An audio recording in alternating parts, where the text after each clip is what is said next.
Salut tout le monde! Aujourd'hui, on va démystifier ensemble la fameuse question de réaction. Vous savez, celle qui peut parfois nous donner l'impression d'être un peu compliquée. Mais inquiétez-vous pas, on va voir comment rendre ça super simple. Quand on entend des mots comme repère culturel ou justifier sa réaction, ouf, ça peut sonner un peu intimidant. C'est tout à fait normal de trouver ça mêlant. Si on a l'impression que c'est un casse-tête, on n'est vraiment pas seul là-dedans. La bonne nouvelle, c'est beaucoup plus simple que ça en a l'air. En fait, le vrai défi, c'est qu'on a souvent l'impression qu'il y a comme un immense fossé. D'un côté, il y a le texte, avec ses mots, ses personnages. Et de l'autre bord, il y a nous, notre vie, nos expériences, ce qu'on ressent. La grosse question, c'est comment on fait le lien entre les deux? Alors, on traverse comment?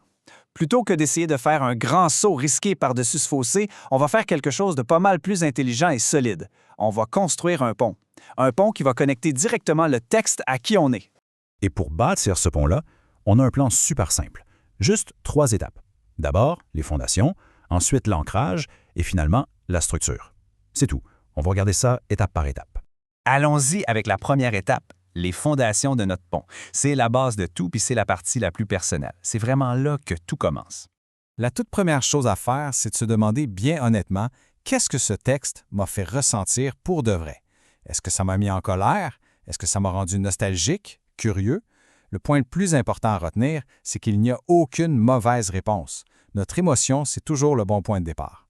Un petit truc pour rendre nos fondations encore plus solides. Essayons de trouver le mot le plus juste possible. Par exemple, au lieu de juste dire « j'étais triste », est-ce qu'on se sentait plutôt peiné ou carrément découragé? Au lieu de « en colère », est-ce que c'était plus de la frustration ou un vrai sentiment de révolte? Être plus précis, ça donne tout de suite beaucoup plus de poids à notre réaction. OK, parfait. La fondation est posée avec notre émotion. On passe à la deuxième étape, l'ancrage. Là, il faut que notre pont soit solidement attaché de l'autre côté du fossé, c'est-à-dire au texte lui-même.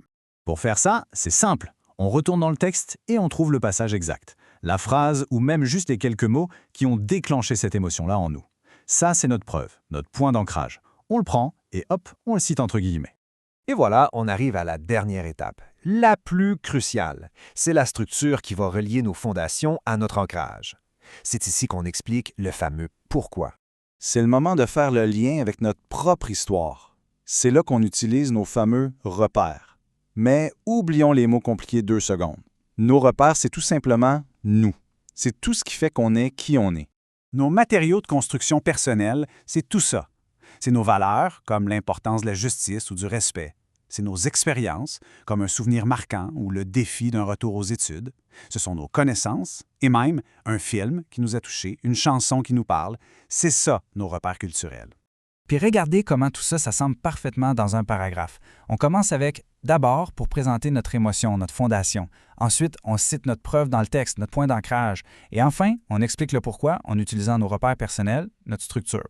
C'est clair, c'est solide et ça, c'est une réaction qui se tient debout.